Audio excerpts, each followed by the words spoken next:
What are the aims of tonight? Our aims are addressing the assumption of Christians can't do real science, exploring the evidence of the medical and historical impact of Christian scientists, and identifying causes that allowed Christian scientists to excel professionally. Some activities that I have planned for you and I hope we get into as the talk we currently do, which is then followed by a case-based discussion. So I would like to ask you to listen very attentively because our discussion is probably going to revolve around the cases presented. The outcomes, what is in for you tonight? What can you hope to gain from this evening? You will be able to address common misconceptions about professing Christians in science and medicine, and you will learn how to apply their causes for succeeding professionally to your own life. First of all, I would like to address the assumption: Christians cannot do real science, which appears to me to be nothing more than a myth. And Aldous Huxley's indictment, most of one's life is one prolonged effort to prevent thinking, seems frightfully true. And who are these three scientists that are depicted on the chart? Any suggestions? Yeah, just call out the names. Simpson in the middle, yeah. Any other thoughts? Maxwell, yes. Who's Maxwell? Which one of those two is Maxwell, on the bottom right is Joseph Lister, and Maxwell is on the top left. Very good. I would like to start off with James Clerk Maxwell, who was born in 1831 in 14 India Street in Edinburgh, and to the father of a fairly wealthy advocate, John Clerk Maxwell and Francis. And all indications suggest that Maxwell had maintained, and throughout his early childhood, an unquenchable desire to find out things. One of his most famous statements his father can remember when he was 3 years old is Maxwell was asking him continuously, "How does this thing work? Dad, can you show me how things work?"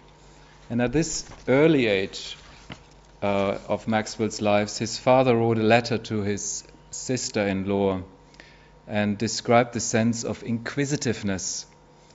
For his father said, "He is a very happy man, and show me how it works is never out of his mouth. He also investigates the hidden course of streams and bell wires, the way water goes from the pond through the well." These were early signs of Maxwell's maybe budding scientific career, which started here in Edinburgh, at Edinburgh University. And he entered Edinburgh University at the age of 16 to start mathematics. People who are excellent in mathematics always highly impressed me, so I'm very much impressed by Maxwell. And he finished his studies at the age of 19, just 3 years later. And then with the age of 19 he became a fellow of Trinity College in Cambridge. And he spent 4 years in Cambridge. And moving swiftly on, at the age of already 25, he then accepted a professorship at Aberdeen University. And there he dedicated himself to the application of mathematics in physics. I was really astonished how young he was when he became a professor. It's quite amazing, aged 25. His most significant achievement at that time was the development of the classical electromagnetic theory, synthesizing all previous unrelated observations, experiments and equations of electricity, magnetism, and even optics into one consistent theory. Does anyone know for what Maxwell is very famous for what outstanding achievement in the realm of physics? Any thoughts? Yeah. Yes, very good.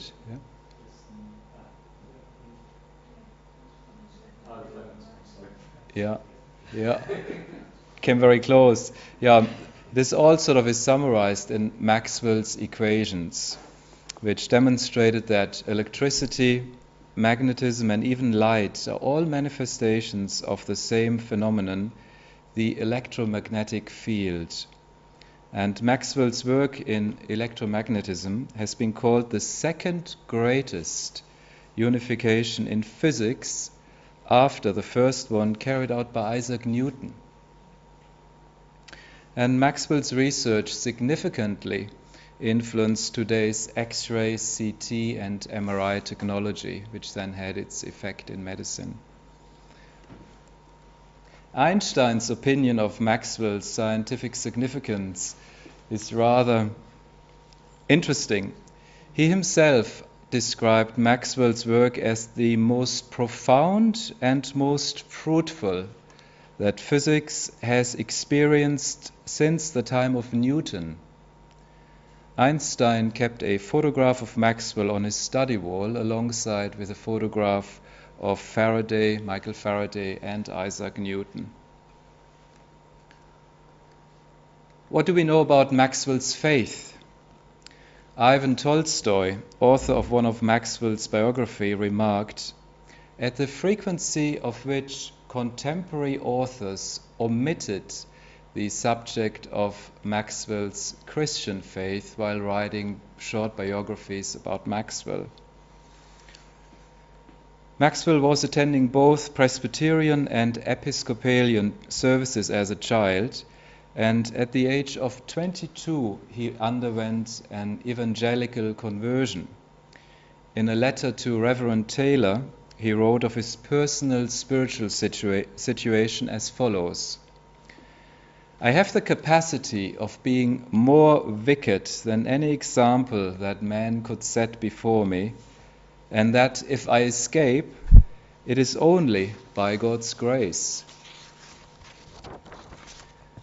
He not only understood his own sinfulness, but also was aware of the solution.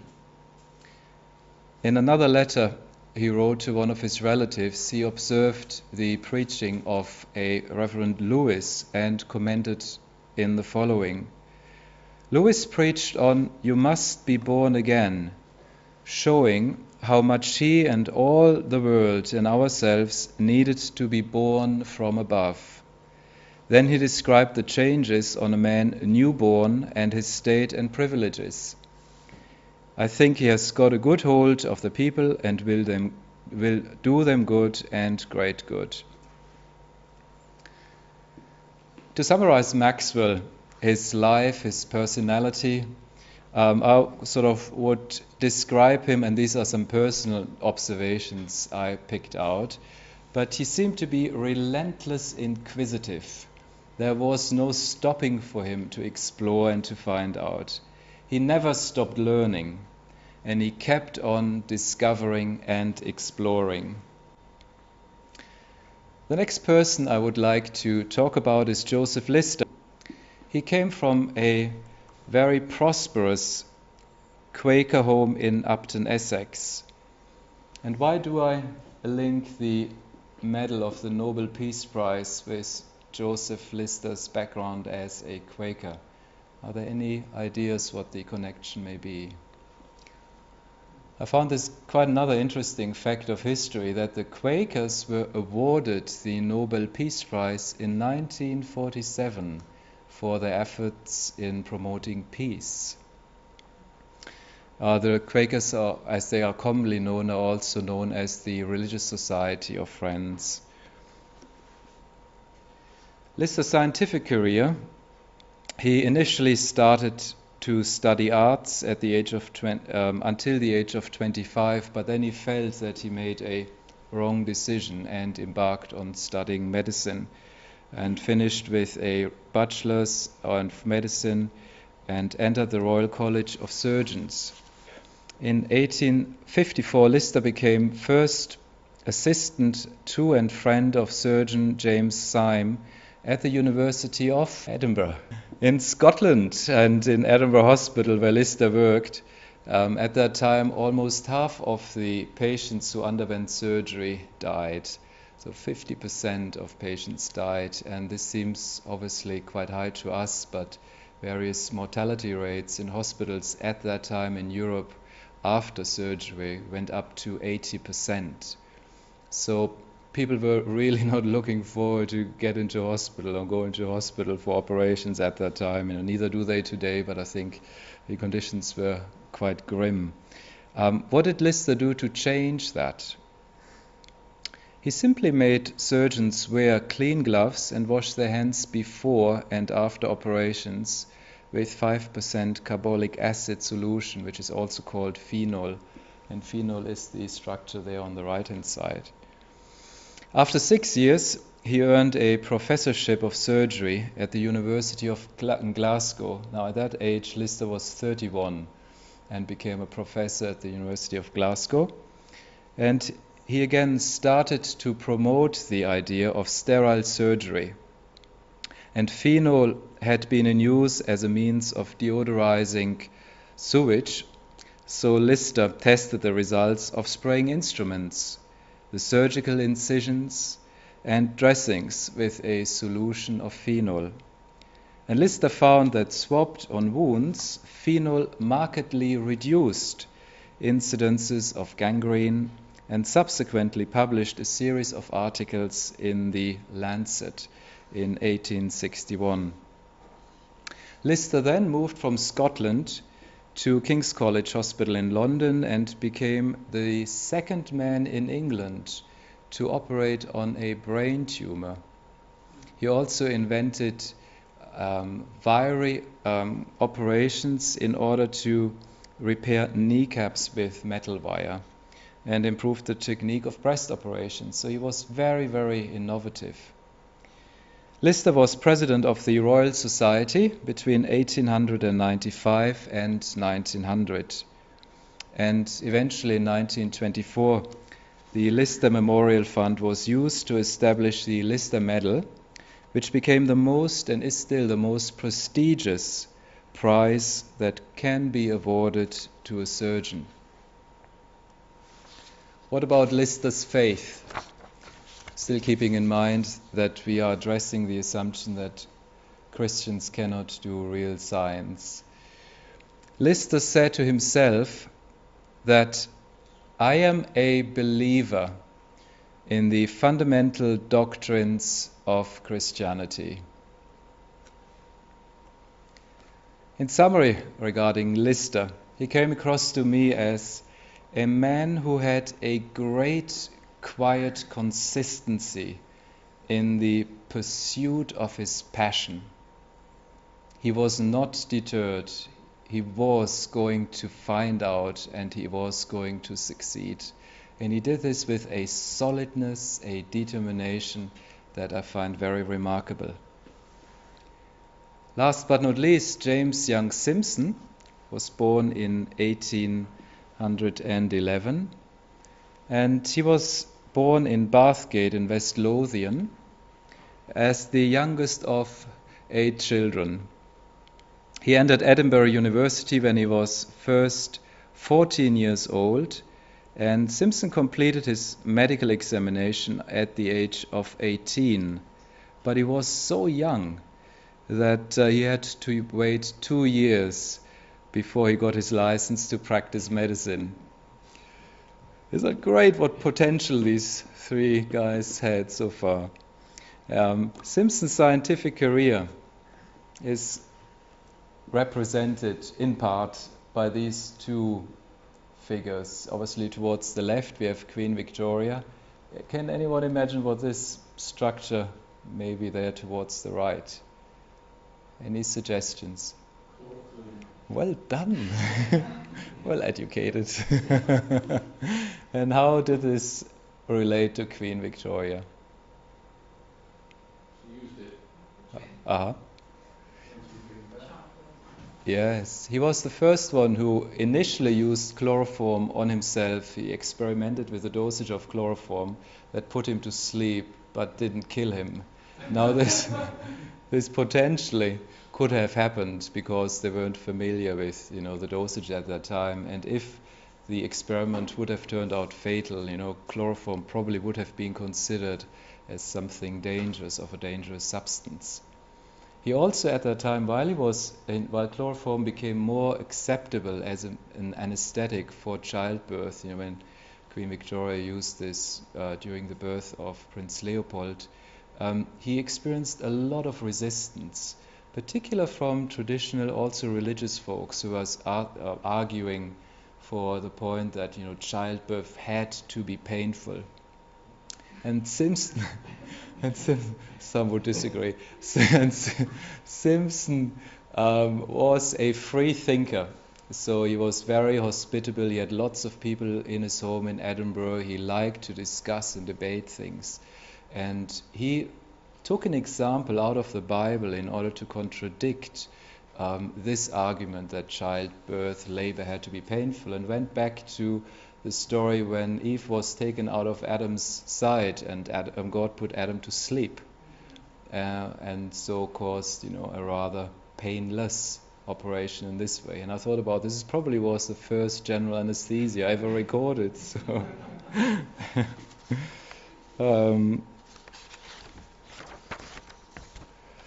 yeah. And about Simpson's faith, he came across to me as someone who had a very lively faith. A reporter once asked Simpson to name his greatest discovery. The newsman, no doubt, to be given an example from anesthesia, obstetrics, or services to the Queen.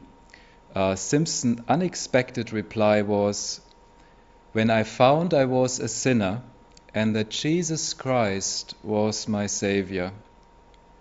Simpson was also an elder in St. Columba's Free Church here in the Royal Mile, and he founded and led the medical dispensary for the poor in the Royal Mile in a Christian mission that is now another church.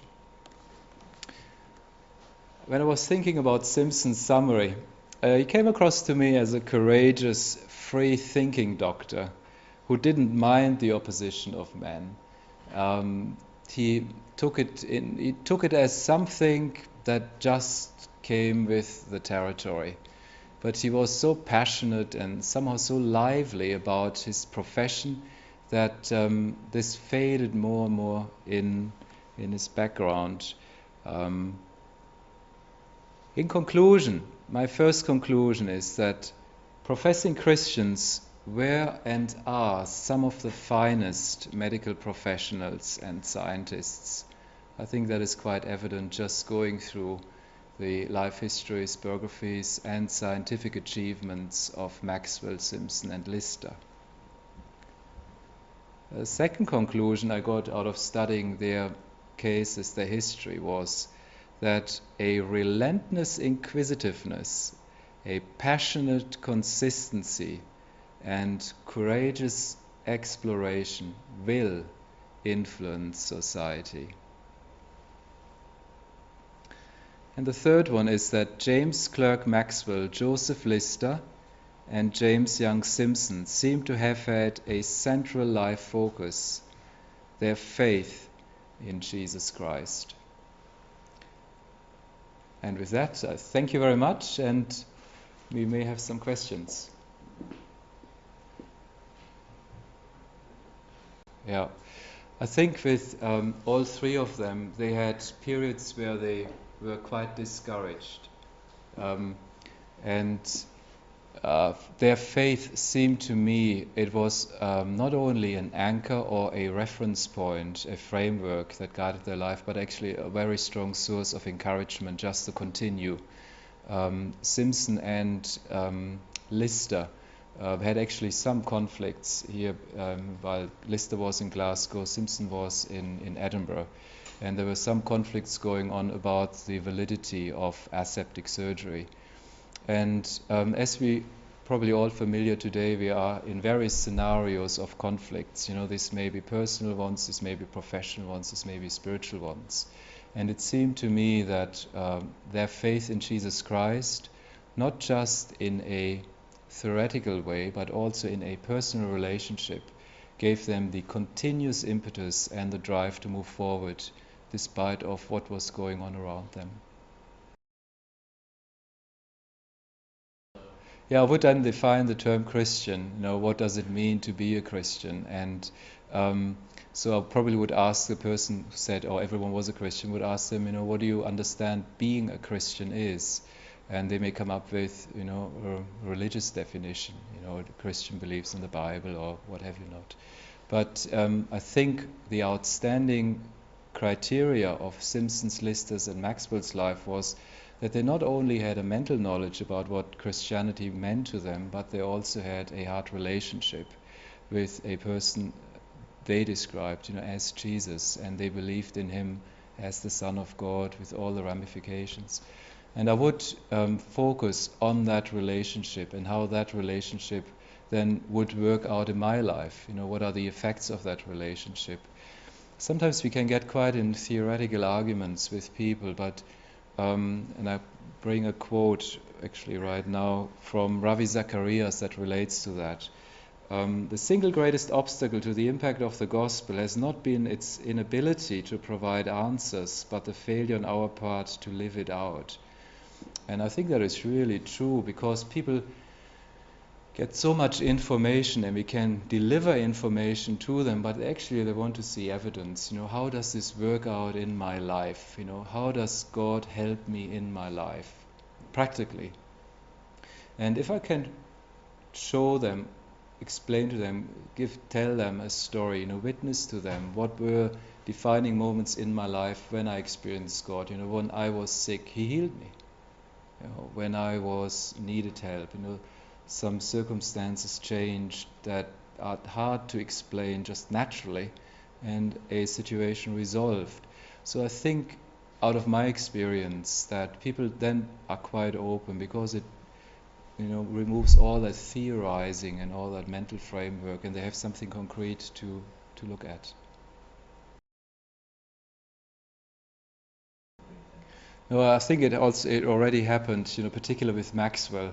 When Tolstoy was writing a biography on his life, he was commenting that there is really a poverty of evidence, written evidence of the Christian witness that Maxwell demonstrated and had. And he was an outspoken Christian, as I sort of explained early on. He made it very clear, but I think then as well as now, it doesn't to be very popular to be a Christian, and consequently I would say the media as well as other sources employ a form of information management that leaves these things out of the loop. Yeah. No, he just a free thinker.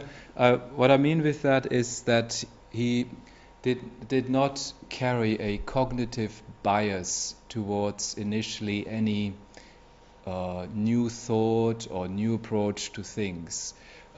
Free thinker, I think, has a negative connotation in the sense that it is maybe sort of associated with Freemasons or any kind of background that would oppose outspoken what we define evangelical Christianity.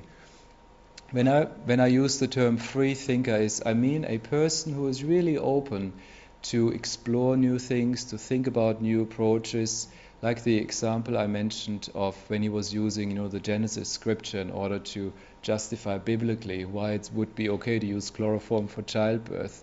That didn't fit in the mold of a certain people group at that time. And he had the liberty just to think about, how things could work differently. So I would use the freedom to think, and to explore mentally, in a positive sense, not in a negative sense. I think in one way there may be, it's probably a religious facade or a religious way that did not appeal to the secular world, was taken as a justification that this religious, narrow-minded thinking represents all of Christianity. So in the sense of that Christians are reactionary or opposed to genuine progress. And the logical consequence out of that would be, as they are, they cannot do real science. That may be one strand of thinking. The other strand of thinking is maybe, how can anyone produce scientific, valid and excellent results if he or she believes in something as unprovable as the existence of a God or the record of the Bible? So for people this didn't make logical sense. So how could these people who believe that kind of stuff, be excellent scientists?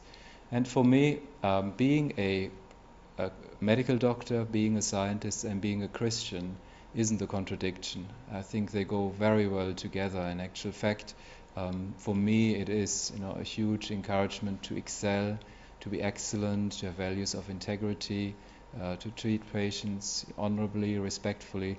Obviously this would be values for any other person as well, but I can see an example in my faith, Jesus, that encourages me to live that way. And if people, I don't devalue any other forms of working as a scientist. I'm not pontificating what anyone should think.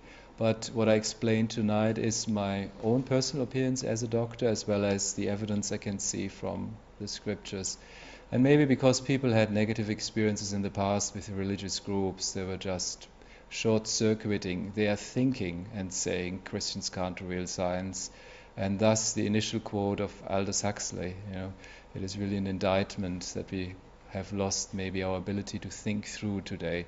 And tonight this was a challenge for people who may not be familiar with Christian values, on the grounds of these three cases presented, to think through, is this really true? And as I said, I don't think it's true. Christians are some of the best and finest scientists.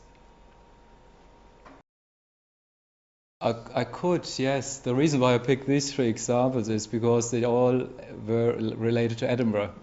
And if I could pick three of these prominent scientists who came out of your city, how many more are around if I just go through the centuries or other places? I find this remarkable that Edinburgh has such a huge potential and there's such a rich heritage of Christian thinking, Christian science, Christian medicine, and I believe it's going to be restored and resurrected again.